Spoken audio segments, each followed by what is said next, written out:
welcome everyone to our best practices for fostering inclusive financial aid culture and financial aid applications update. Once again, if you just are joining us, please use the QR code on the screen to sign in. We will be sharing out um, all the materials from today, presentation, recording, and take home with you all after. So again, please use the QR code to sign in, or on the chat, there should be a link that you can click on to sign in. But we'll get started for today's session. My name is Jose Jimenez. I am one of the program directors that oversees our college access program in Silicon Valley and San Francisco. And I'll pass it over to my colleagues who will be facilitating alongside with me. Good morning, everyone. My name is Jeanette Perez. Thank you so much for being here today. I'm one of the program managers on our college success side of the world. It's really nice to see all of you this morning. I'll go ahead and pass it over to the next person. Good morning, everyone, and welcome. My name is Darlene Hoagland. I'm the Senior Program Manager of College Success here at 10,000 Degrees, and I support our fellows on the ground, supporting our college scholarship recipients. Hello, everyone. I'm Ana Isabel Perez, pronouns she, her, and I'm the Senior Program Manager for College Access in the regions of Contra Costa and Napa. Welcome, and hope you all get some insight information.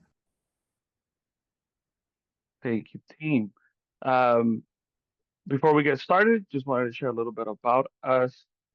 We are a college access and success nonprofit in the Bay Area that supports students from low-income backgrounds, first-generation backgrounds, as well as regardless of their status.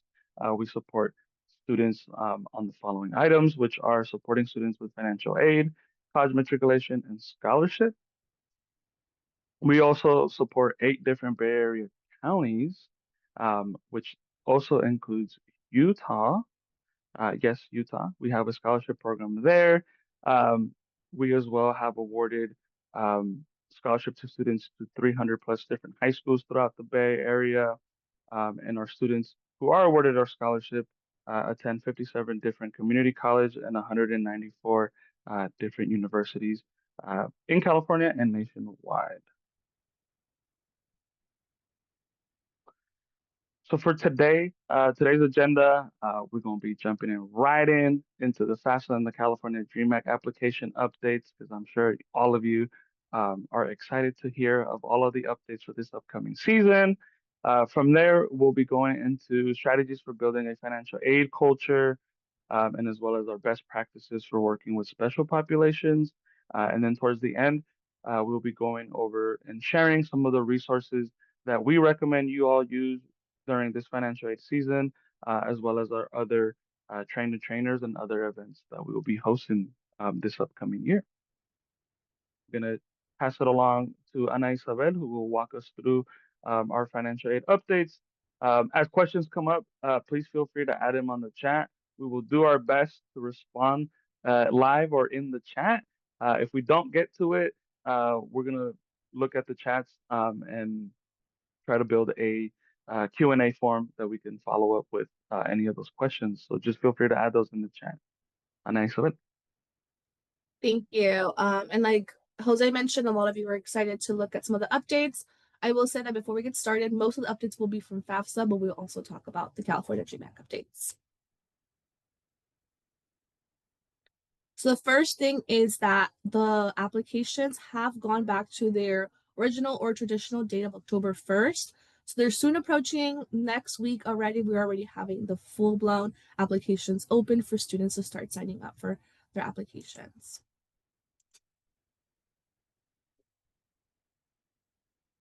So some FAFSA updates that are pertaining to the Big Beautiful Bill, or what was included in part of it. The first one that we want to talk about is the Work Pell Pell Grant. So this program, it does have 2 different variations. One is an 8-week, the other one's a 15-week program that prepares students for entry-level employment for jobs that do require only recognized post-secondary credentials. It is a little bit different. It is going to be something new that's going to be coming in for some of those pieces. And then there is some additional FAFSA asset exceptions that are back to being exempt. So two of them are going to be the family farms and the family owned business assets. They're not going to be included in the SAI calculations. And they have also added a new one to expand family owned commercial fisheries. Again, this might not always pertain to our students, but it's great for us to know those different changes.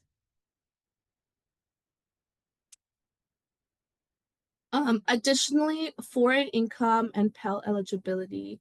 Now they're going to be using the foreign income to be included in the adjusted gross income to calculate the Pell eligibility, which was not done beforehand.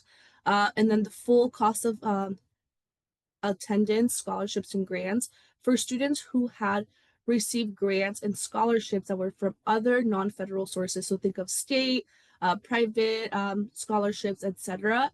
And they are covering their entire cost of attendance. Those students will no longer be eligible to receive the Pell Grant, even if their SAIs say so. So just know that they're probably not going to get those influx of funds that they have potentially gotten in the past.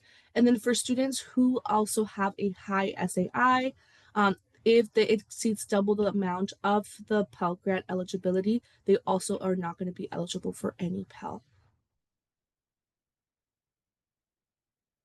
And then now we're going to talk about loans. This affects both the students and the parents.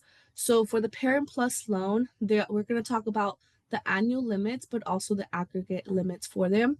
So parents combined, so both, like let's say mom, dad, dad, whatever it may be, can borrow up to $20,000 per year per dependent student. So they have multiple students.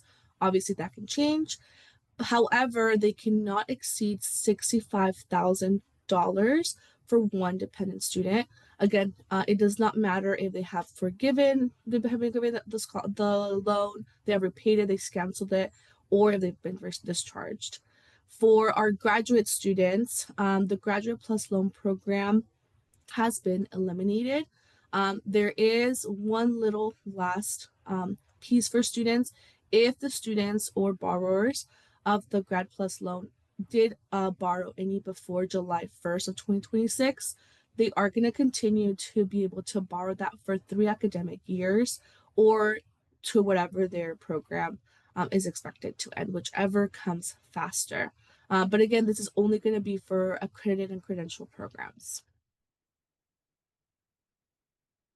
Now, regarding the application itself, this has been in the works for a long time, but they finally changed the language for the state of residence. They changed it to state of residence. It was formerly used as state of legal residence, which did confuse a lot of our students and our families, particularly those who are undocumented.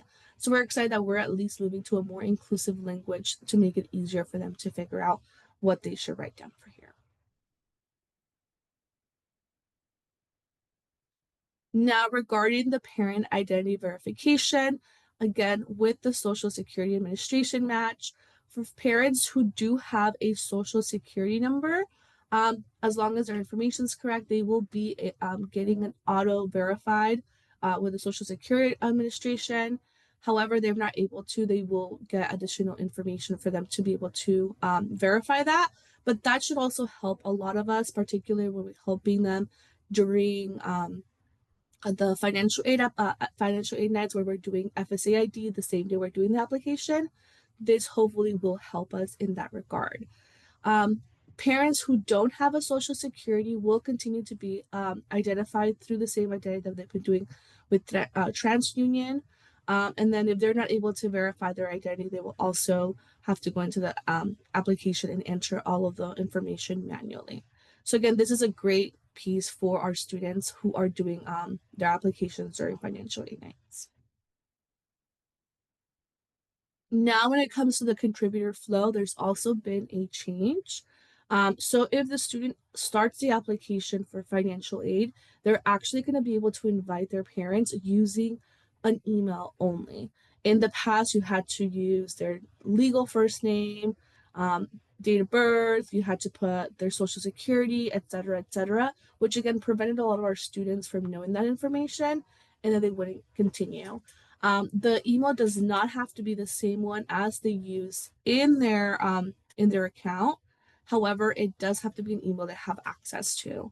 Once the email is sent to the parents and they receive that, they are going to get an invitation code or an invite code that they will be asked to put it in the application, or they could just also click on the link. It automatically does that. The function of this will be for, again, if the student starts the application. So if the parent starts the application, they do have to put all of the information for their student.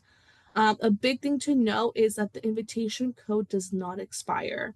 So let's say a student sends a code in, September or maybe October. If they're still doing their application in March, it's still going to be the same code. You can go ahead and update the email if needed, if parents are no longer able to find it. A big thing too is that the code is not going to include any of the following numbers or letters. It's not going to include zeros or O's, ones or I's, to make sure that everything is done accurately.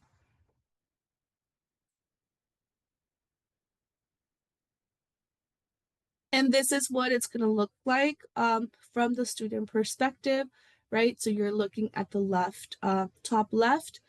It's just going to ask for the parent email. You're going to put the email and send it here. And then on the top right is, again, it's going to tell you that you're missing that piece, and it's just going to say invitation sent. And then at the very bottom, it'll ask for the code if the parent is doing it on their end. But again, it should facilitate a lot of the process, particularly when we're working with students who might not know all of this information from their parents.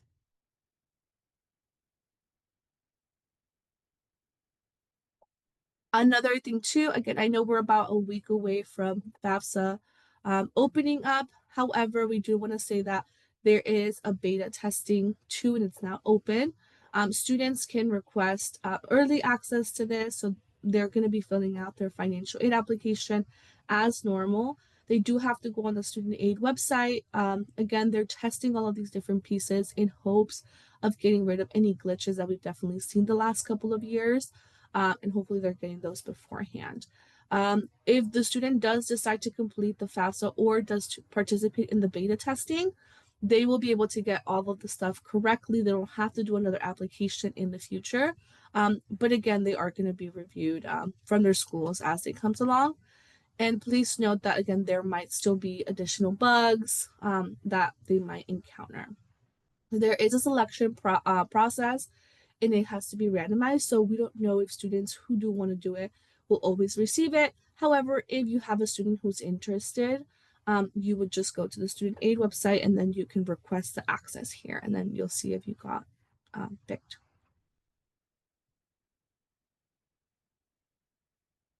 And like I mentioned, most of our updates were FAFSA related. In regards to the California Dream Act, again, they're also going to be opening the application on October 1st. There isn't any other major or additional updates from the California Dream Act, as they're kind of following the same thing. Questions and everything will be similar as last year. Some updates that we do have from CSAC is that the middle class scholarship will be increasing in the award amount this upcoming application cycle. And then the Golden State Teacher Grant Program is also coming back this year for students who are part of a credential program, or they're going to be applying for a credential program, which would mean that there might be additional extra funds for students to be able to get those. There is another legislation proposal, and it's the SB 323. So it's a new Senate bill that CSEC wants to pass in order to be able to submit, to extend the submission for financial aid priority deadline without having to go through legislation. It is important to know that this is only a proposal in case there continues to be delays or major issues with the FAFSA application, as we had seen in the last 2 cycles. But again, just wanted to bring this to your radar for y'all to be informed. Now that we've learned about the updates coming to financial aid, we're going to talk about some strategies for building a financial aid culture.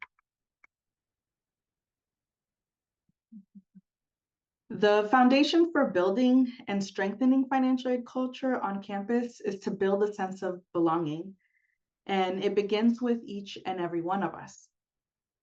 The first part of laying the foundation involves us as educators, as trusted adults, to build trust with our scholars. And that goes alongside with acknowledging the complexities that they experience and help calm the concerns that are coming up for them. In doing so, we're able to nurture compassion and activate hope, which in turn encourages the scholar to engage with us to be able to see a bigger and better future for themselves.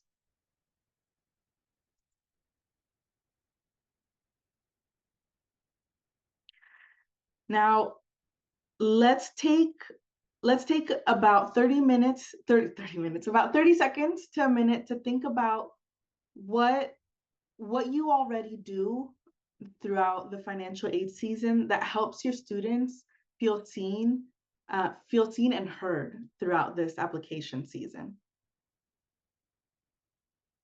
Feel free to, once you're ready, feel free to chime in the chat. All right. Ooh, I just saw one really good strategy in the chat come through. Yes. Engaging them one-on-one, reaching out to them personally, talking to them in the hallway, emailing them, connecting, most of all. That connection is important.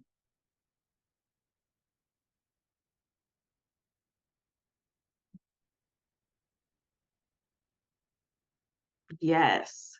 Playing up all the benefits, for sure. Many of our students get lost in the myths or just what they hear, especially with the news.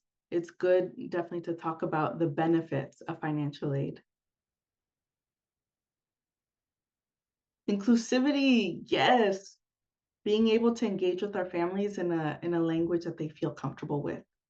Absolutely.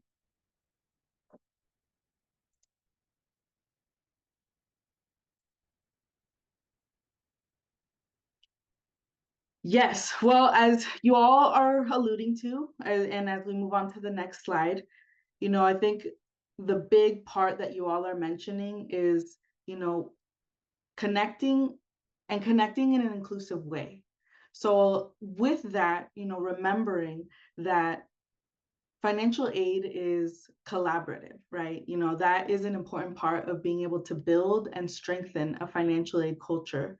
And at the center of it, as you all are mentioning in what you have shared in the chat, is that it's all about relationships and relationship building. Another key, which is where remembering about how financial aid is collaborative, is a key component to remember as we navigate through financial aid season. So with it being a collective effort, and the way I like to think about it is that it's like a web of support, where our students and our families are at the center, and then our colleagues, campus staff, faculty, community-based organizations make up that outer part of the web of support. In thinking about the web of support, it allows us to identify who the individuals are that we can connect with throughout financial aid season and who we can lean on for questions, support, and troubleshooting. While we are collaborating, we also want to think about how our students are being represented along the way, remembering that we are striving again to create a sense of belonging. And then, of course, it's important to remember that when it comes to financial aid completion, we're stronger together.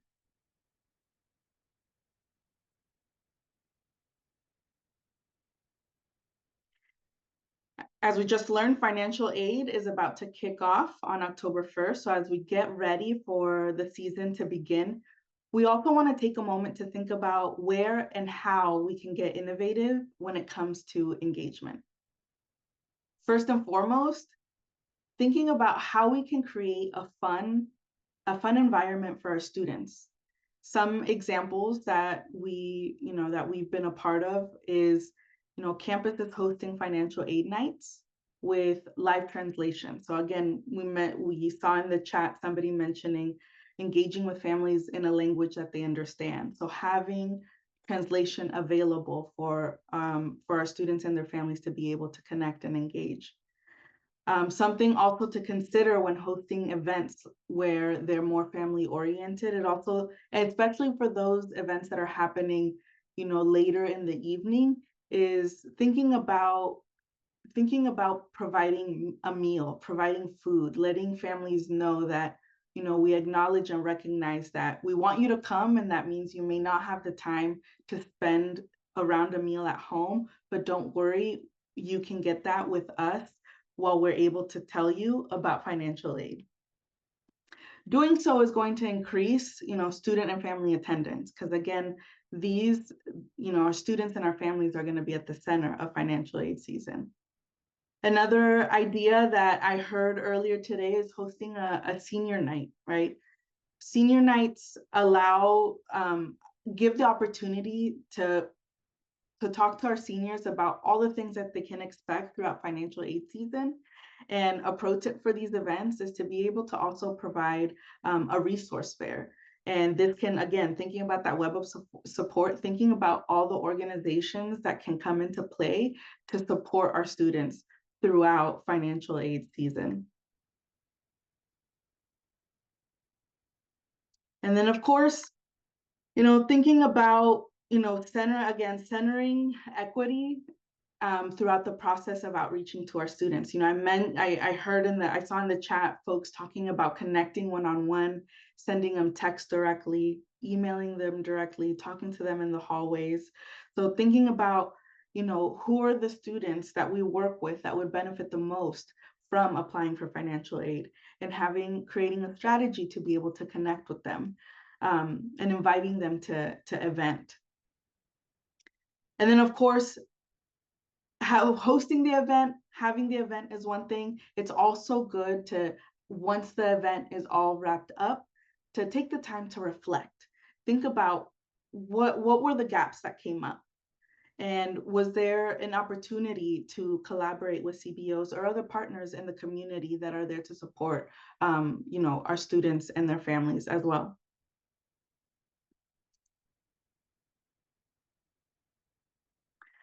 All right, so as educators throughout financial aid season, we are supporting our students. We are what I like to call, financial aid pros. We are the trusted adults that our students come to for support with questions. And sometimes they're very tough questions. So again, remembering that there is strength in collaboration. We are not alone in this journey. We have colleagues in our network. Your students have that web of support, being able to identify who they are and be able to collaborate with them as well. Similarly, being able to leverage the partnerships that we have with members of the community to find solutions, especially for those tough, unique scenarios that always seem to come up during financial aid season. And then, of course, taking the opportunity to share information with the community when the opportunity is given, right? Today we learned that there's a lot of updates coming up. And even then, once financial aid season is here, updates tend to come up throughout the cycle as well. So being able to keep track of those and provide them to our students and their families when we have the opportunity to do so as well. A big part of working with financial aid, again, we mentioned it earlier, many of our students may be hesitant to apply for financial aid, and that can be for a multitude of reasons, right? So being able to create space to debunk a lot of the myths that come around financial aid, and really demystifying it to make it more accessible to our students. And then, of course, again, creating that sense of belonging by creating a safe and trusted space where students feel comfortable to come and bring their questions and their curiosities.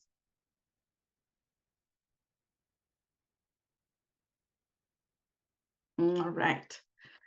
So now that we've learned a bit about how to build financial aid culture, and we've also had the chance to think about some of the ideas on how we can get our scholars to engage, let's take a moment to pause and take 30 seconds to a minute to think about what you have done to build excitement for financial aid in the past, or what you're excited to try out.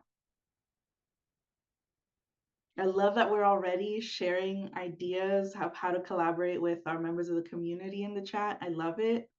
Yes, remembering that our public libraries are a really great resource. They have a lot of support systems in place at our local libraries, so definitely visit your local libraries.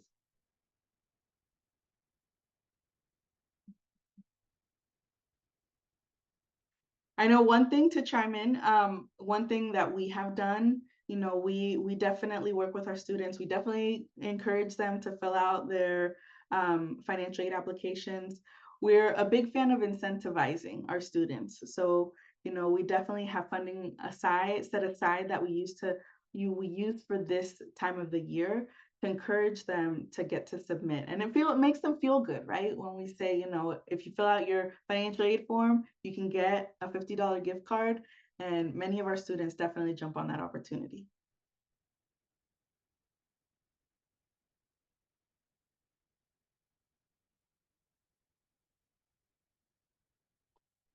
All right.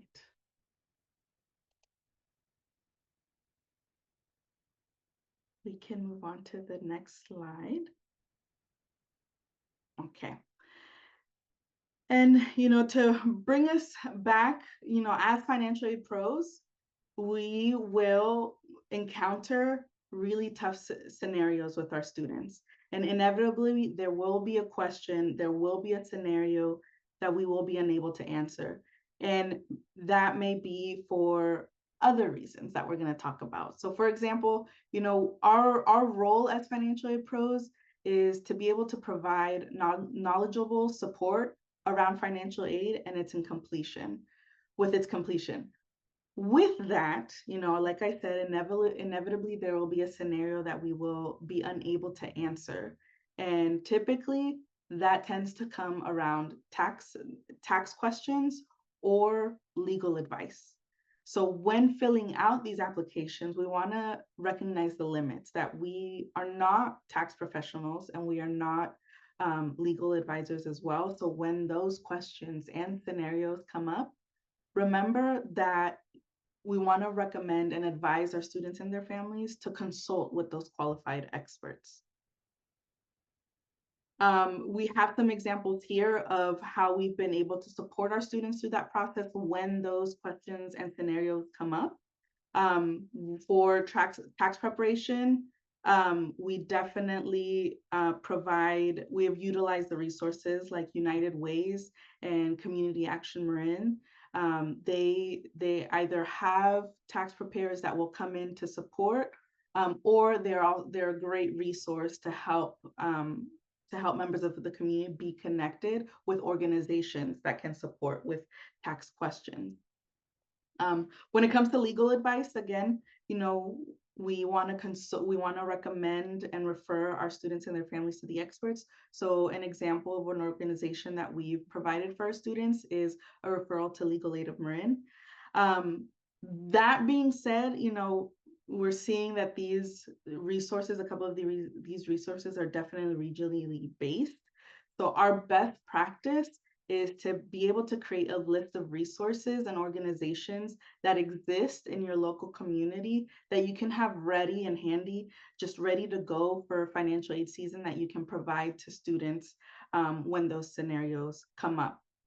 And then of course, remembering that you yourself exist within a web of support too. So if you don't know the answer, there is somebody in the community that can step into support.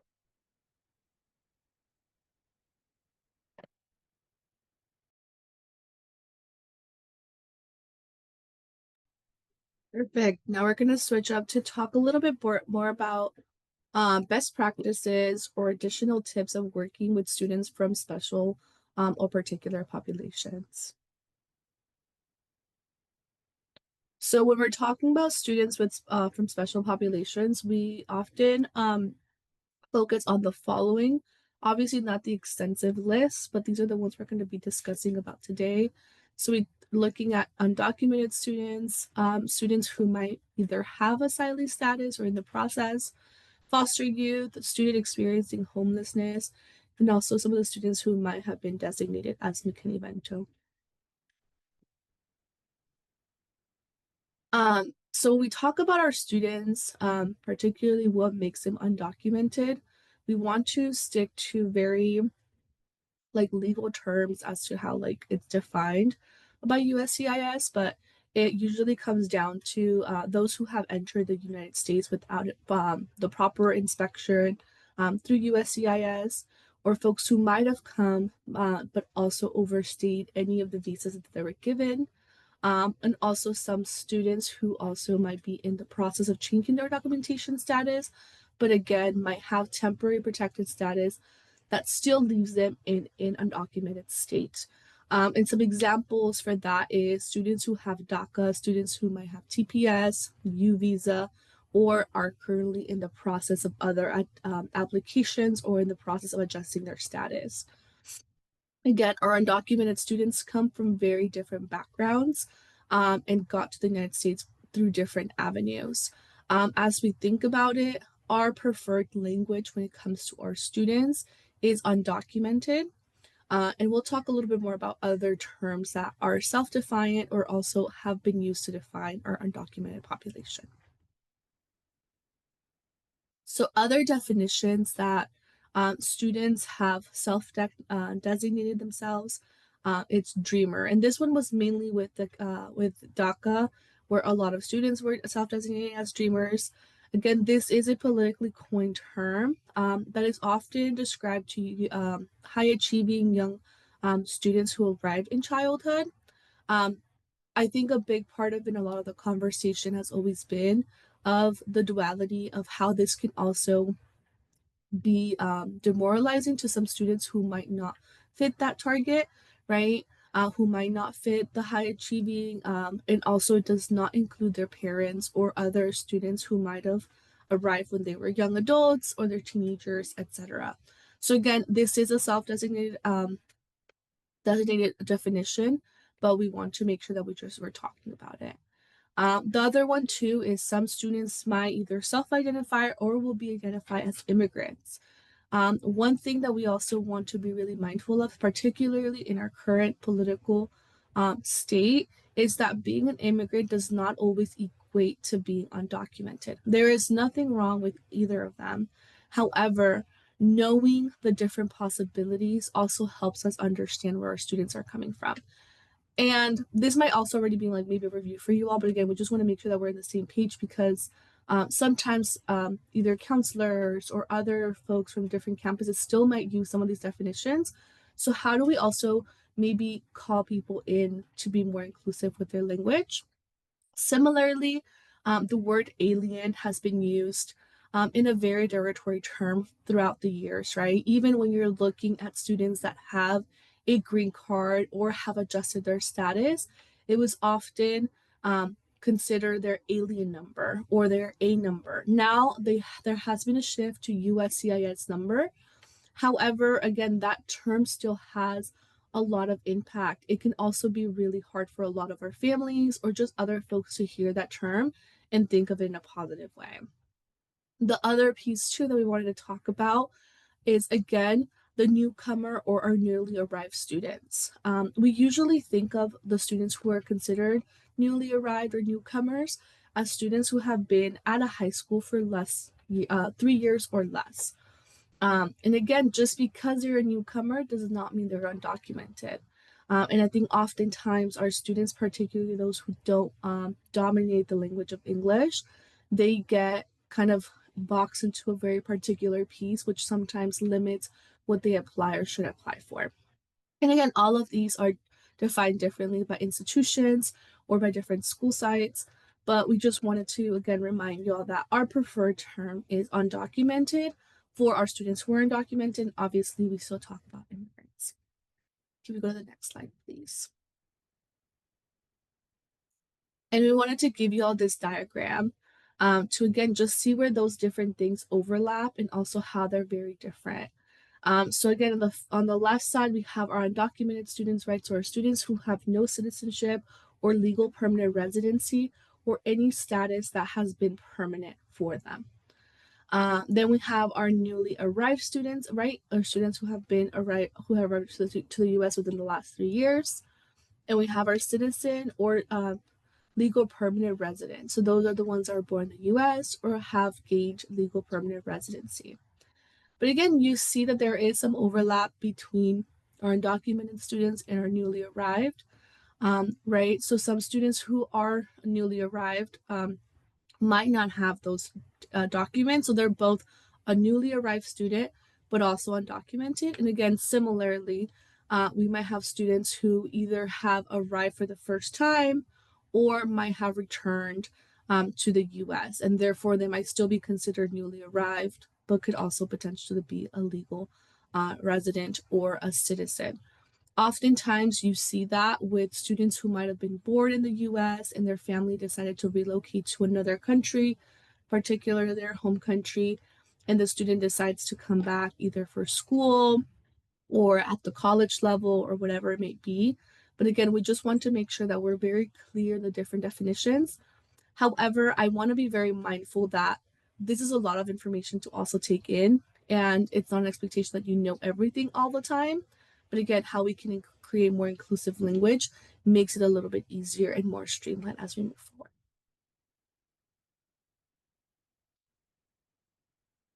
So the next slide that we wanted to talk about is our students who are either considered asylees or have asylum status, or also students who might have refugee status. So for our students who have refugee status, this is particularly given to students from certain countries. I know things have been changing consistently. I know Haiti had it and then they got like removed. It's just been really chaotic, I know, in a lot of areas. But again, it's just very important to look at the proper documentation, or like Darlene had mentioned, to lead them to a legal representative who can actually break this stuff down for them. Our students who are having asylee status, it has to have been granted, right? So it has to have been approved and granted by the court in order for them to be eligible to apply for FAFSA. The reason why I'm bringing this up is because students often think they might already have it when they're actually in the process, or students might think they're in the process, but they actually have it. So it's really important as we're doing this, because students who have been granted asylee status and also refugee status, they're eligible to apply for FAFSA. So if they don't meet the 3-year requirement of the California Dream Act, or again, just by applying for FAFSA, they do get access to more aid if they're eligible for that. So that's why we wanted to bring this up. As we're also talking about it, there is also those who are in the process of getting asylum, right? So that could either be the student who's currently waiting at the courts to get their asylum application reviewed, etc. Some students may have also been paroled in, or have just applied. What that means is, you know, they did go up to the USCIS agents and were let in here. But again, those students are not eligible to apply for FAFSA until they are fully approved. And again, they will only be able to apply for the California Dream Act if they meet the AB 540 eligibility. Again, lots of other information that I don't anticipate everybody to remember, but again, maybe just be able to have those resources. For those of you who have never worked with students who might have asylee status or asylum, you might be wondering, like, what documentation or what stuff do I look for as I'm working with students? I included some examples on the right side. So one would be just like a letter that they might be in the process or that they applied for it. And then if you're looking at this really small document and at the bottom, there is an I-94. But the biggest piece for here is that they have a stamp that says asylum status granted indefinitely. And that will tell you whether or not they have been approved and granted, or again, if they are currently in the process. I don't want to get to the nitty gritty. Again, don't expect y'all to remember all of these different pieces, but I wanted to give an example because I feel like we don't often talk about our students who might come from these particular populations.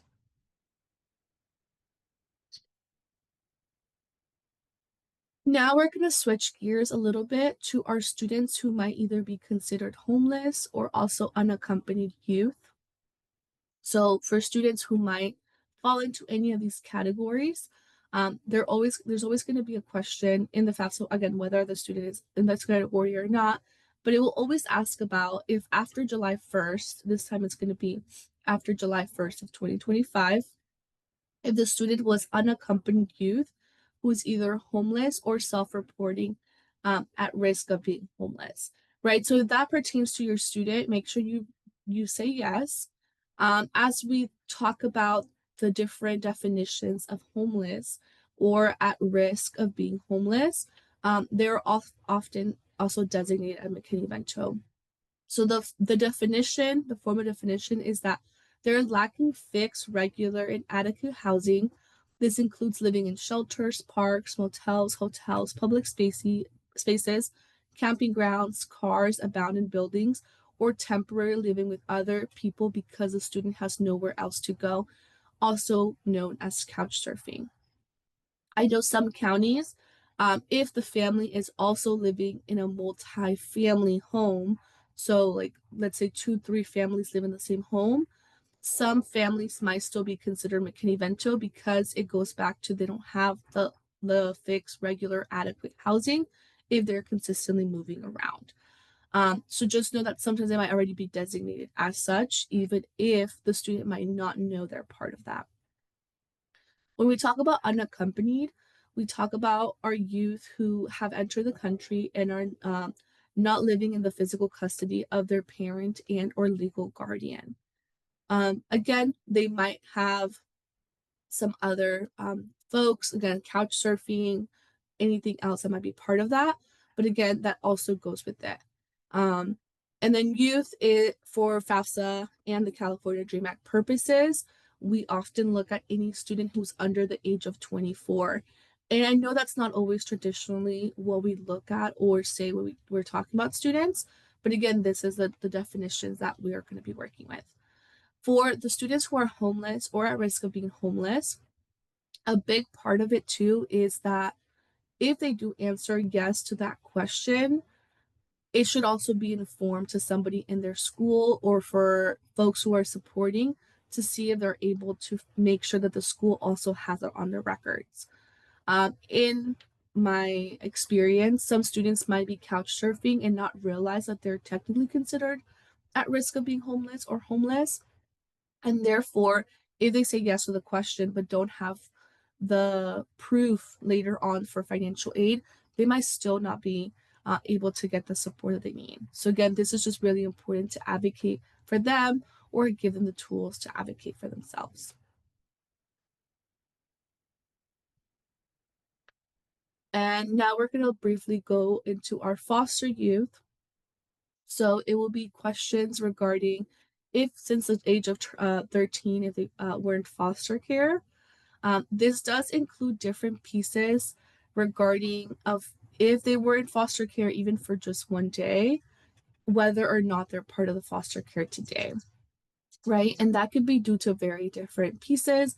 That could be adoption, reunification, or they also reach the age majority of 18 in California. One piece that it's really important to think and take into consideration is that most of the time our students who are in foster care but did not leave the foster care system, they will be considered independent. However, if they are adopted, they will have to include their adoptive parents' information and be considered dependent. So again, it's really important to look at what that looks like. However, they do have additional support. If the student is saying yes to any of these things, it's really important for us to have access to the documentation of that designation of being in foster, right? So that could be talking to the school who might have the documentation that proves that they were in foster care. They might request a verification letter from CSAC Foster Care Ombudsperson's office, or they can also ask call this number to get more information.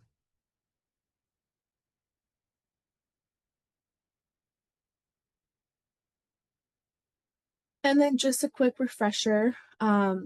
So students who are fostered youth or experiencing homelessness are considered to be independent for financial aid purposes. If that is the case, again, after they answer the questions, they are only going to have to provide their personal and financial aid and financial information of themselves. They do not have to get the information from their parents. They also get access to apply for the Chafee grant, which is additional funds for our foster students, and then foster youth access grant. But again, it will require some legal documentation from the school sites. Welcome back, everyone. Thank you so much for, hanging tight. I know that it's been an early morning, so we appreciate you all for being here. Next up, I know that we've already talked about the different types of communities and students that you may be serving. We talked about some financial aid updates and very important information for us and you all to keep in mind as you continue to support your students and scholars. Next up, we're going to be talking about what it looks like to create a financial aid application process in terms of working directly with our special population students. And maybe even at one point we're definitely going to lean into you all and what resources you all have, because I know that as we're all gathering here this morning, we're all coming from different places and supporting different students.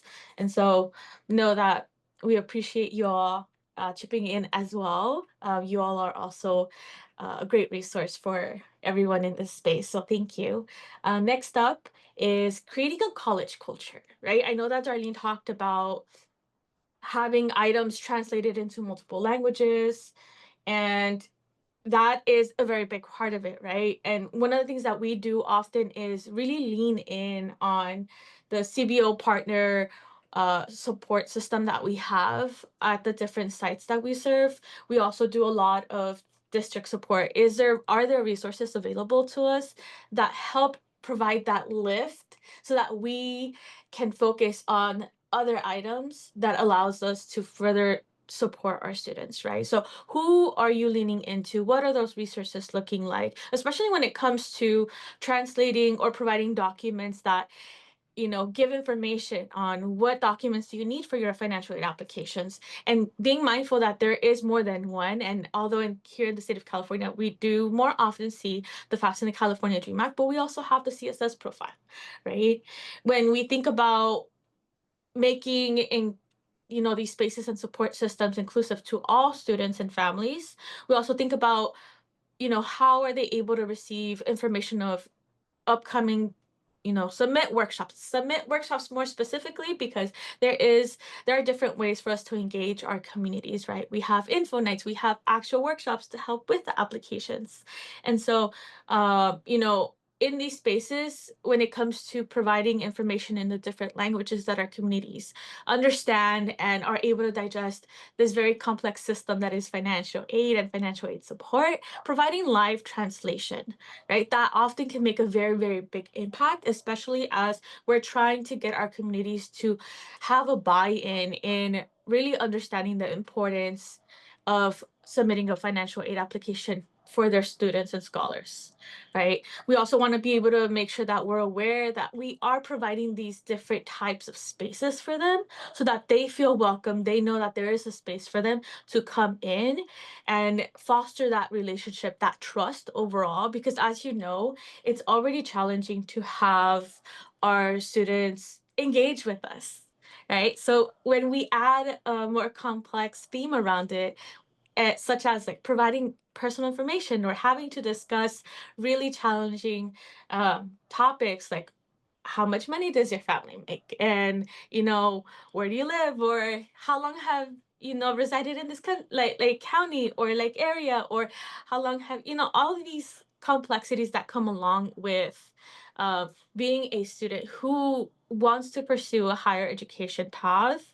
What does that all look like, right? So being able to provide financial aid literacy workshops is really important.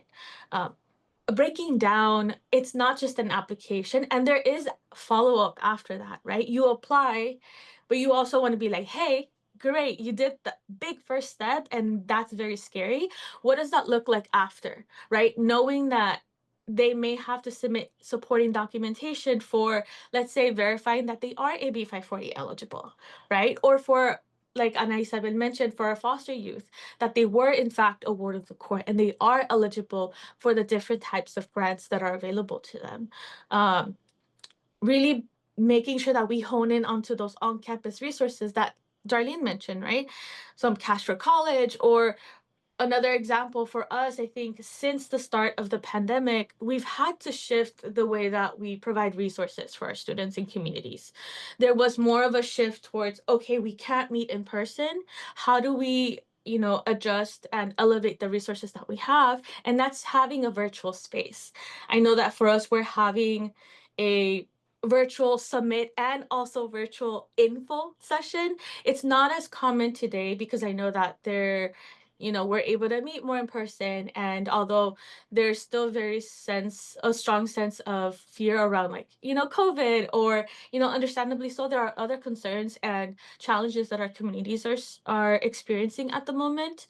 It's important to remember that a virtual workshop can make the difference for any and like one or many students, right? When we're thinking about these virtual spaces, is how can we elevate and provide maybe even 10 minutes of parents are able to jump into a Zoom meeting with their students before they head to work, and they only have those 10 minutes, right? So really focusing on, these little resources that make a big impact and ultimately can lead to us making sure that our students and families have access to this information.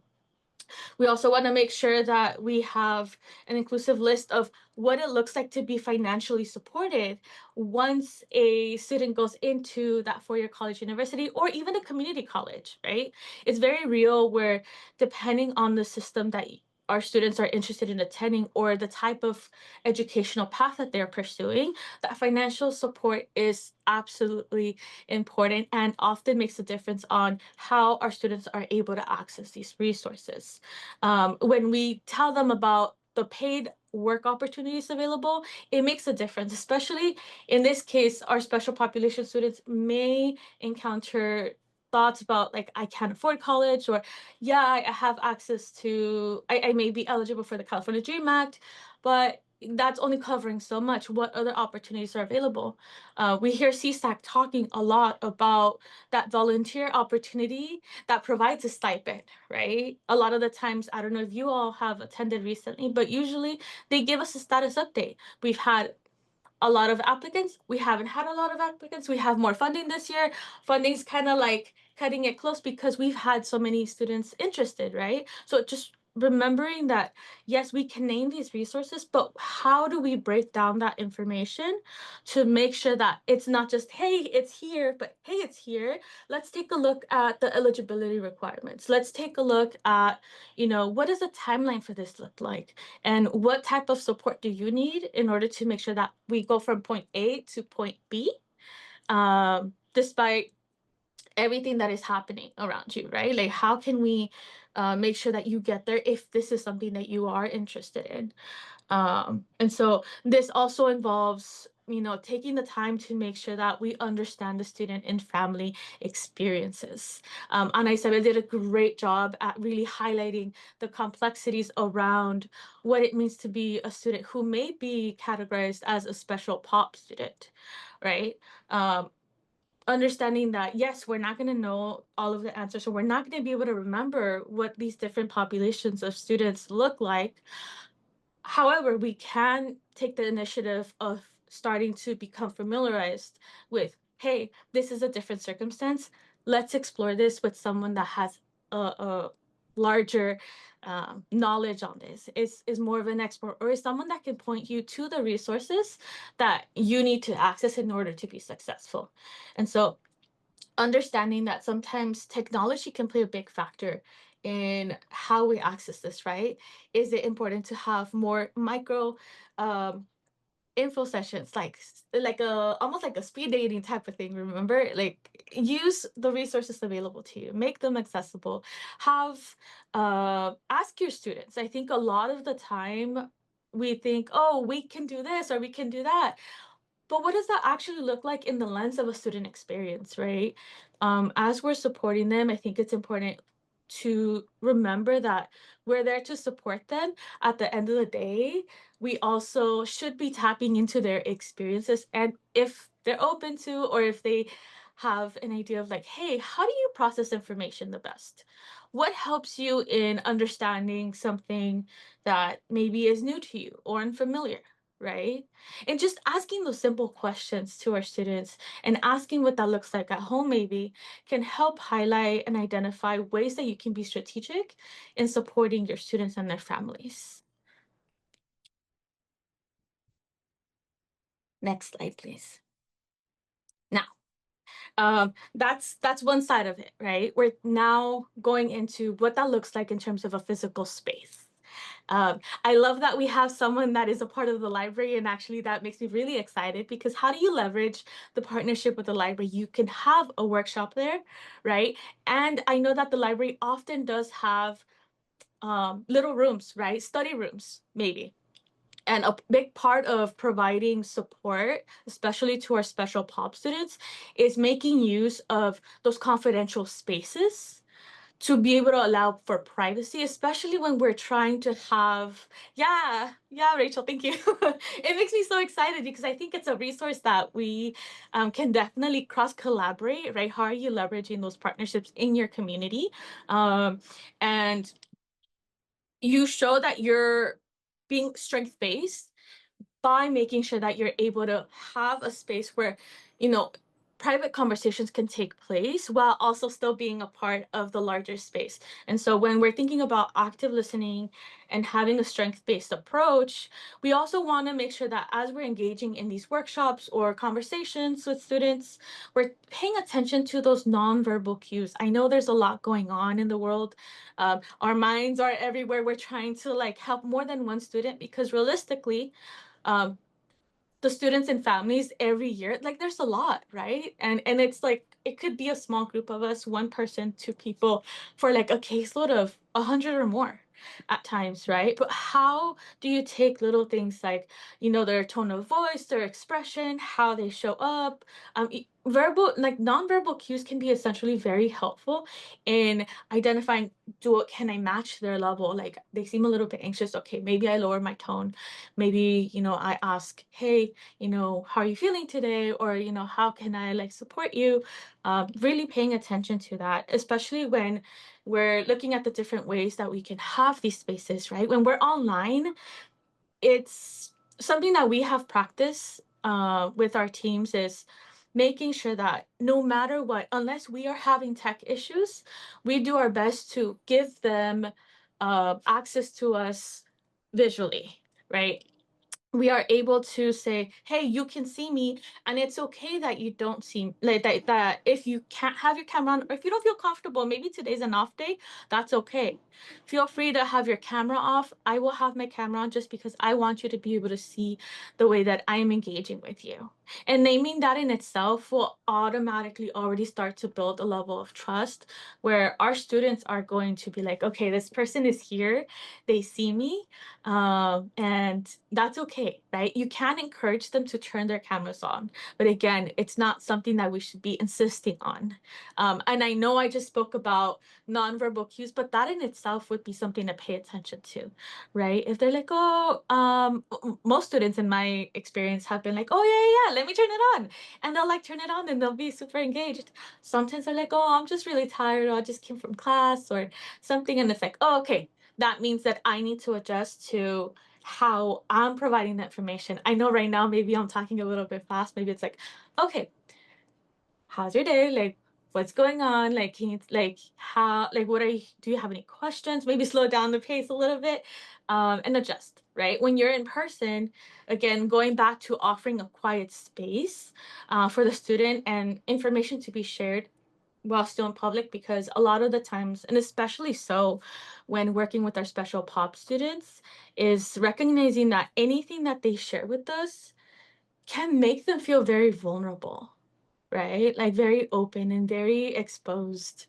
to the world. And so we want to be gentle with the way that we approach these conversations. as we are connecting with them, asking them open-ended questions. And I know you all are great and fantastic and amazing, and you know how to navigate, or maybe you've had already like experience in further inquiring about what it looks like to dig a little deeper, right? And really understand where the student and their communities are coming from. Though it is especially important to remember, hey, these open-ended questions that are more than just a yes or a no, um, give us so much insight, right? It allows us to step away from those yes or no answers, where ultimately we kind of just stay stuck. And so I think we want to make sure that we're asking things like, hey, can you tell me more about that? Or actually, what did you think about that? Or how do you feel about this piece of information? Does it make sense to you? Is there anything that you would like for me to clarify? Or, would you like for us to walk through the application? And if you don't know how to do that, because, again, we sometimes get really complicated pieces of information, that's okay. How can you connect them to that resource that can help them? Next slide, please. Okay. 1 second. Okay. Now, again, language is very, very impactful and very important. I think when it comes to setting the tone and engaging our scholars, we want to use inclusive language. As we're navigating multiple financial aid applications and multiple circumstances, one of the more common things that we have experienced or seen in various spaces, or even heard from our students, is that they often hear things like filling out the FAFSA is super important, right? But when you say that, it often gives the impression that there's only one application. Um, oh, I need to do the FAFSA. The student comes over, they're like, hey, can I get help with my FAFSA? And then they do it, and then it's like good and dandy. And then you get to certain information that's like, oh, hey, we need your social security number, or we need XY information. And you kind of get stuck. You're like, oh, how do I then navigate that conversation, right? Without being insensitive and still being mindful to maybe a student doesn't know that their parents or they themselves are undocumented, right? How do we make sure that it's inclusive? So when we say filling out a FAFSA or California Dream Act application is super important, it really broadens that mindset of, hey, there's more than one application. Do you know, or do you have an idea of which application you would be eligible for? Or, and just breaking it down, hey, there's more than one. The goal is the same, regardless of which one you fill out. And, depending on which one you're eligible for, the goal is to provide you with financial assistance to further pursue your educational career, right? So it's really making sure that we're saying, hey, there's more than one. Let's work on this together if you're not completely sure.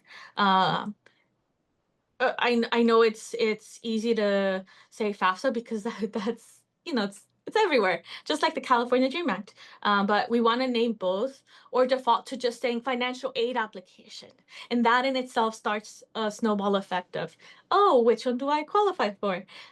So when we're thinking about that, we also want to think about, as we're helping them with these applications, the use of the word but. This is something that I attended a conference, and they had a panel of student speakers. And I think it's really interesting to me how, when using, like, as I was listening to them, I was like, wow, this is such uh,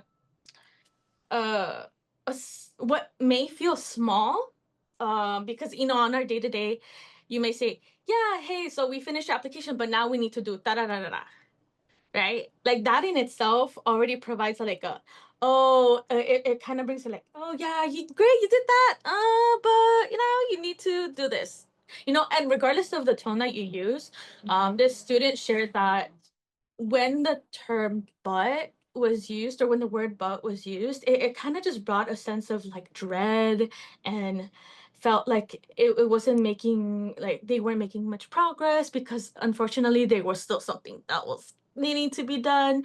And so what they shared is that when those that were working with them, as someone that did identify as undocumented, um, said when there was a language shift in removing the word but and saying things like, hey, we finished your financial aid application, and now we need to focus on making sure that we get your parents' information so that we can finish your application. The tone and the shift already shifts, right? It sets an expectation of, hey, we're moving forward, we're making progress. And when it comes to something like financial aid, it's very important that we don't lose that momentum. It's already intimidating enough. And I think listening to our students, we can learn a lot from them. And which is why I wanted to really make sure that we highlighted this, especially because it's something that we can do without thinking, right? So I wanted to highlight that, uh, so that we remember that little changes like this make things achievable. They make things like, oh, I can do this. Um, you know, and taking that one step further is when you say things like anyone can apply, especially when it comes to our special population students and identifying what applications they're eligible for, saying something like that is also realizing that, maybe there are financial aid options available to students regardless of their documentation status. And as you all heard this morning, there are different um, qualifications for each, right? For FAFSA, there's certain requirements that you need to meet. For AB 540 and the California Dream Act, you need to have met certain requirements, right? And so, yes, thank you, Kim. Yeah, language holds so much power, and it's definitely important to sit back, because I know that the world is happening. And we are trying our best to support our students and their communities. And it's moments like this where it's like I even sit and reflect sometimes on how I approach the support that I provide my team and their students. So we want to make sure that no student is left wondering if the information applies to them. We don't want to make them feel like there isn't anything. There are resources. Is it can it be a little bit more challenging? Yeah. Is it possible that the process might be a little lengthier? Does it look like their timeline might look different in order to meet those eligibility requirements? Yes. And that's okay, because that means that as long as the student has that information and knows how they can meet those requirements, they can feel empowered to making sure that they're taking the steps that they need in order to become eligible for these resources. And it's maintaining that piece of hope for our students, especially our special population students, that will motivate them and drive them to meeting that goal. So again, as we're doing all of this, we want to make sure that we're using non-outing language for our conversations. And instead of saying things like, are you filling out a FAFSA or California Dream Act, outside of making it inclusive and making sure that there's more than one application, it's, if you give them this question, you basically are having them say publicly what their standing is, and some students might not feel comfortable in disclosing that in a public setting, right? It forces students to say out loud what application they're working on, and it'll put them at risk of outing themselves to people around them. We don't know who's an ally. We don't know who may be around us, and we want to be very mindful of that. So it goes hand in hand with the type of language that you use, and it goes back to utilizing those resources of, hey, I hear that you have a lot of questions. I would like to provide you with a space to further, deep dive into and answer your questions. Would you be interested in having a one-on-one meeting, or can I connect you to someone that can assist you in identifying in your very specific circumstances, right? Or, questions. Remembering that that's very important. And when we say things like, do you know which application you will be filing? It gives the student the power, and this is important, the power to respond with a yes or a no. it gives them that like strength to be like, I have this knowledge, or, I have an idea. I'm not sure. Can I ask a couple more questions to make sure that I'm filling out the right application? So we want to put all of this into, together, and essentially it does build for a very strong and powerful tool. I know I'm saying a lot, so please feel free to drop anything in the chat if you have any questions or points that I can clarify. Next slide, please.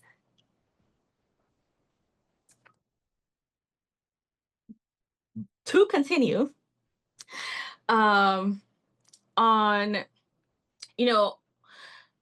how language is impactful and important when we're thinking about what to respond in those moments. Again, with like similar to the but, we want to ask clarifying questions, right? Hey, it would be helpful for me to understand if you'd give me an example of, right?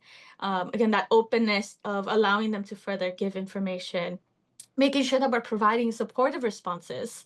Here I have many, but one of the ones that I really like is, your commitment is really inspiring to me. It will be exciting to see what works best for you, right?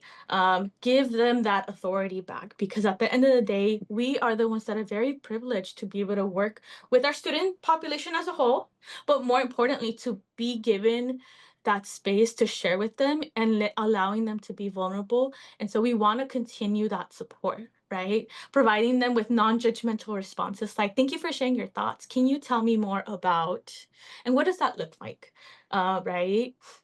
Hey, I'm interested in learning more about, I don't know, what you ate today. Obviously related to financial aid, but it definitely gives you a different approach. And at the end, wrapping it up with action responses. I hear you're really struggling with, how do you plan of addressing that challenge, right? In this case, it could look like, I hear you're really struggling with being able to come into a one-on-one session to get that support. How can I help you? Or what type of support would you need to make this happen, right? Adjusting to their needs and really listening to that. Also helping them realign. You've just talked about 3 different things that you really want to work on. Tell me what that looks like for you, right? Or is there one that you would like to prioritize? Really digging deep on that and keeping that in mind. Next slide, please.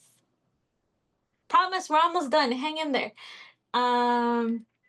Now, this is by far my favorite part, and something that I think over the years I have really tried to lead by example. I know that, everyone in this space works with students and families at a different capacity.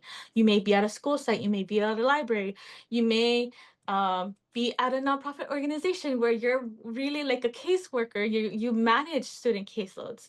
And I think at the end of the day, one thing rings true, and I think it comes down to confidentiality and consent. And what I mean by that is, we know that there are certain things that we might not be able to keep to ourselves, certain information, especially when, maybe the student's health and safety is at risk, or maybe they share something that is kind of like, you're like, this is not something that I should hold on my own. This is putting, their well-being at risk. And so, it's important to have that transparency and give that student disclaimers on what information you would need to disclose, and also being honest with the student when you may not have all the answers to something. And I think we do this code switching where,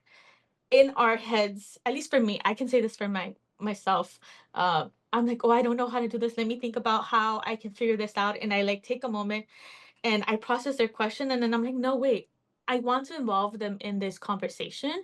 And that can also look like, hey, at this moment in time, I don't have the answers to your question, or I'm not entirely sure of what this looks like. Let me either gather more information, or you can ask them, hey, would it be okay if I connect you with someone else that can answer those questions, right? And that leads us to asking for external support. Financial aid is collaborative. Ana Isabel mentioned it, Darlene mentioned it. It is something that we're working with like various small like entities and parties, and asking the student and their families for consent around how we should support them is allowing you to build a strong relationship, and often leads to a more impactful process, because it allows you to let them know, hey, I'm giving you the power on this, things that you can. And by you saying, hey, I would like to ask for your consent to run this scenario by my supervisor. If you want, like, I can keep your name out. I can rephrase things like this. If I say it like this, would you be okay if I share this with something else, with someone else? Practicing this makes a difference. It lets them know that they don't have to fear of being exposed, or that their information and their story is being put out there without their consent. It tells them that you are a safe person to come to for support, and with you disclosing what you need to report and what you don't, and like how you can navigate that space with them, it allows them to better feel that they are in the right hands and they will be able to see this process through. And it does make a difference. So you can also say things like, what details would you feel comfortable that I share? Or what details are you comfortable that would you like for me to omit? Like, right? And then you can assess, right? It's a lot of like learning, but it is important. It has made a difference in the way that students feel supported. And they've said this to me directly. And I've also noticed like very drastic changes when it comes to continuing that support with them. This leads us to student empowerment. And what does that look like? Sorry. When you give them that power back, I think I've said this multiple times, I sound like a broken record. You can let them know that they ultimately also have a big say in how they approach these situations. Financial aid is terrifyingly challenging at times. Not all the time. It can be. It probably isn't, right? And when you give them the power to say, like, hey, how can I support you? It makes them think and like, oh, what do I need? How do I get that support to move forward? And when you say things like, how can I be an ally to you? That also is very impactful.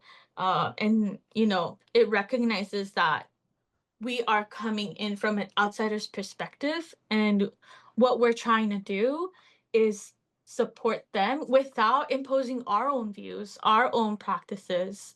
And it does lead to a stronger relationship overall. And, students talk to each other. They're going to say, hey, I received support from this person. They really make me feel seen and heard. And that's very, very important, especially when you're working with students who may have experienced, I don't know, being in a ward of the court, being in the foster care system, maybe being an accompanied youth. It really makes them feel seen, and I think that is a very strong relationship to build, that will allow them to move forward as well. Next slide, please. And last but not least, we have ultimately what this looks like, right? So while it's important to practice all of these things with all of our students, again, like I mentioned, it's very crucial that we have and bring that intentionality with us when working with our special population students, because as we build that trust and that rapport, we're able to have the opportunity to support them throughout this process. And more importantly, when we're appreciating them for sharing space with us, for being there, for allowing us to be a part of their process, it further empowers them to continue with what they're doing. And it gives them a sense of, yeah, I'm doing the right thing by seeking out resources, right? Like maybe it doesn't work out the first time, but maybe the next time that I reach out to someone, I will get that support that I need. They're ultimately, again, being very vulnerable with us. And we want to recognize it's okay to tell our students, hey, I appreciate you being vulnerable and sharing this with me. Um, Again, it might feel like, hey, this is something that's like very common, or it might seem small to in our everyday lives, but when working with these students, it does make a difference. And I stand by that. So, we again want to make sure that we're giving students and scholars the ownership back. We know that they own their stories, and they hold the power to moving forward and achieving their educational goals. And this is just one step. We're just one part of it, and it's important to remember that as well, because we're here and they're here, and there's so much going around in their little universe. But ultimately, they know what they need. It's just a matter of guiding them sometimes to understanding that a little bit better, or to learning how they process information that they can take back to their families as well. And again, students might not be fully aware that they're looking for allies. So when you name that to them, they say, yes, this is the person I want next to me. This is the type of support that I need. Thank you, Jeanette. So before we head out, we're getting close to the end of our um, session. We wanted to share a few resources and a few next steps after today. Our first one is we will be sharing with you all um, can I get next slide? Thank you. A document with all the financial aid resources that we have used in the past and continue to use, and as well as we recommend for you all to use. Um, some examples are, direct links to FAFSA, the California Dream Act, to their, FAFSA estimators, the rights to submit dashboards, all of those links that we typically have used in previous financial aid seasons are the ones that we will be sharing with you all after our session. Again, we're getting all those from FAFSA, from CSAC, from the National College Attainment Network, also known as NCAN, as well as the National Association of Student Financial Aid Administration. So NASFA, I know Ana Isabel went through some of the FAFSA updates, and some of those were reflected from that big beautiful bill that was passed. I know NASA has shared um, a more detailed document of other items that may have been affected. So please take a look at that to see if any of those updates may um, affect your students in any way. But again, we'll be sharing this document in the recap email for today.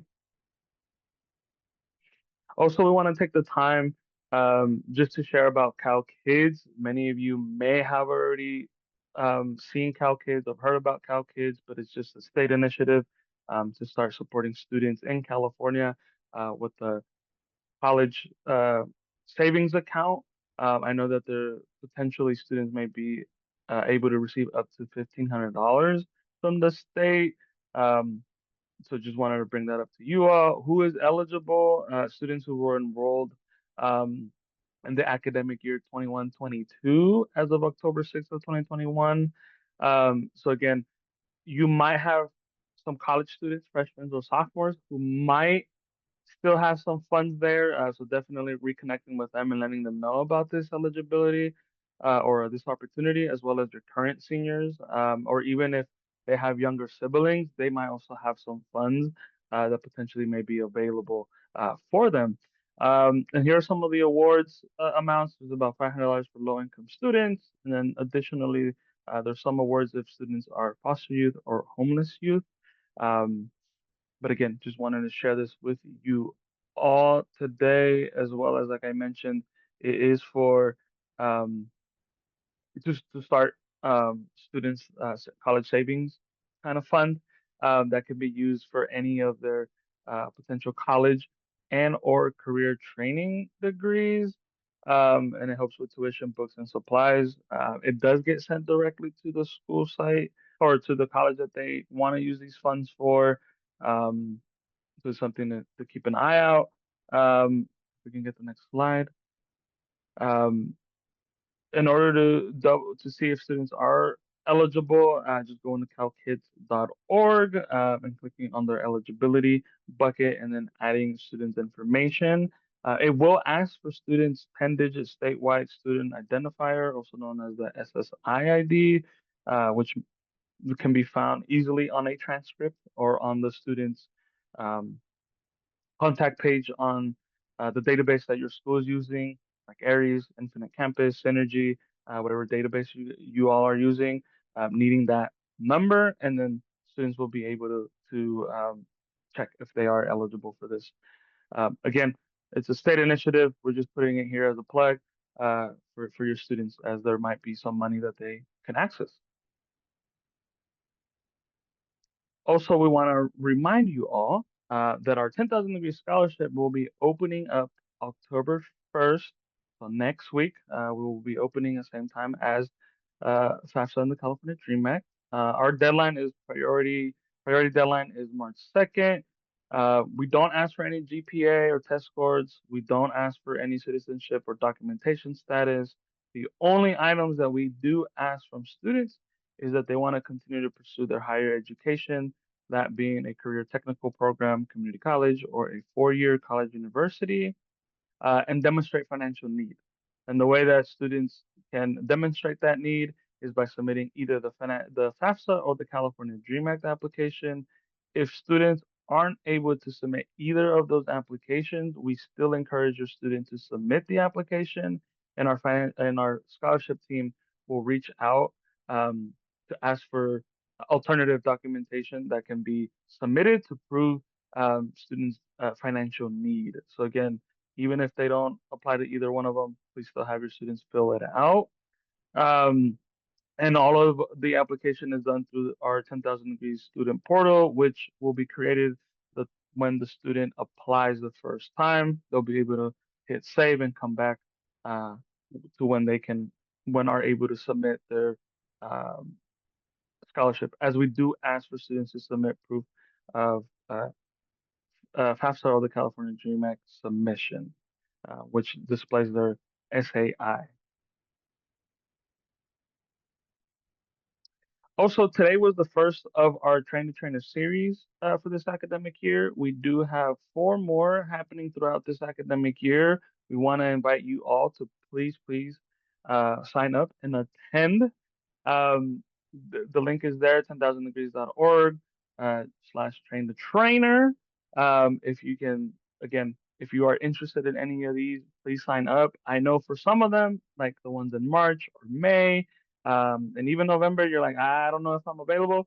We still encourage you to sign up, as if you aren't able to attend for any reason, we do also look at registration to send out information from the session. So any recordings, any take-home quizzes, any take-home materials or presentation, we do share. So again, we encourage you all to sign up. And lastly, I want to share the financial aid community events that we'll be having throughout this year. We'll be having a financial aid info night on October 15th. Um, so we invite you and your students and families to attend the event. These will all be virtual. On October 15th, we'll go over what is financial aid. And then November 5th and February 18th, we will actually have submit workshops, so where students and their families can come in and get support in submitting their financial aid application. These events are open to all students, no matter if they are a partner of ours or not, as well as from all over the Bay Area, or if you have folks or folks from Southern California, they are also welcome to attend, as again, it is open to the entire community. We'll be sharing these flyers with you all as well, so you are able to have those and be able to share out within your networks.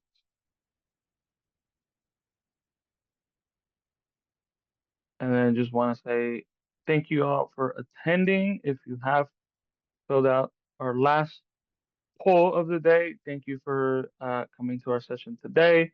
You are ready to go.